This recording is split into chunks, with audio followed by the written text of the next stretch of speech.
The Los Angeles County Fair Chance Ordinance.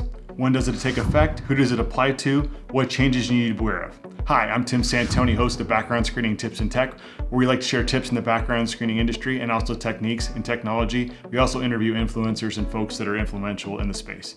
Thanks so much for tuning in. The Los Angeles Fair Chance Ordinance took effect on September 3rd, 2024. It applies to all employers with 5 or more employees that operate or have employees in Los Angeles, specifically in those unincorporated areas. I'll provide a link below to the lookup tool to check to see if it applies to you. I want to point out that the employer doesn't have to be physically located in Los Angeles, but if they do business in that area and they have employees that do at least 2 hours of work per week, then the ordinance would apply. This means that if an employer is located outside of Los Angeles but has workers or projects in Los Angeles, then the ordinance would impact them. The compliance with this ordinance falls squarely on the employer. It is crucial for the employer to determine if an employee will be conducting work in Los Angeles. If an employer has locations in Los Angeles and the employees will conduct work at those facilities, this is an easy assessment.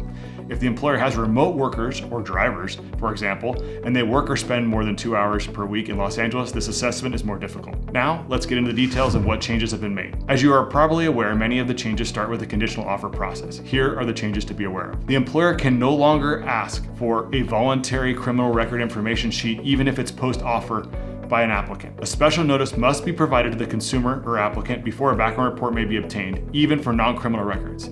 The notice must state that a conditional job offer is contingent upon the review of the applicant's criminal record. They must also designate what specific types of information will be obtained, list the material job requirements, a statement of good cause for a criminal background report for the specific job being considered. This must be specific not just for safety concerns, but must provide information such as the employer faces a significant risk due to its business operations or reputation unless the review is done. The job creates potential risk of safety, risk of harm or harassment to employer, contractor, vendors, associates, clients, customers, or the general public, as an example. This statement is needed not only for what the background screening partner will do, but whatever the employer will do. For example, Google the consumer online, review social media accounts, etc.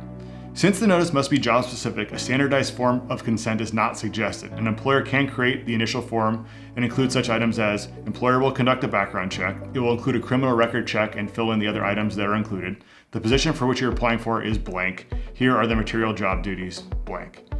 When it comes to actually ordering a background check, the employer must work with the background screening partner that allows them to select the state, county, and city where the applicant will be working, because if Los Angeles County and/or city is selected, this changes the whole adjudication process and triggers the new disclosures and forms. It also impacts the pre-adverse and adverse action process, which I will get into later.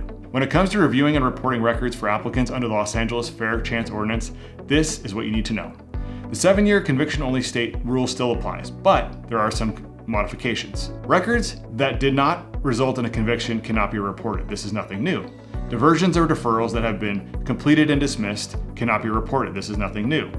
Non-felony marijuana convictions older than 2 years cannot be reported. This is new.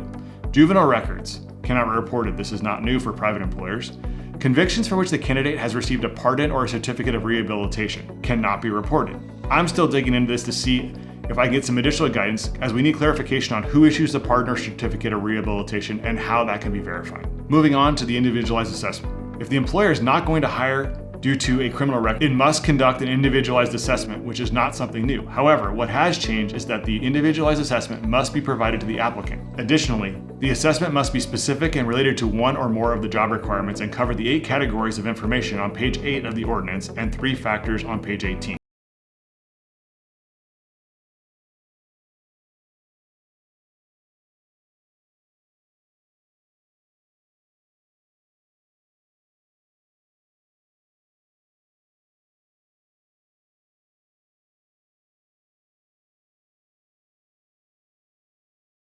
If it's sent to someone outside of California. Employers must wait at least an additional 10 days for an applicant to provide evidence of rehabilitation or mitigating circumstances in writing or orally.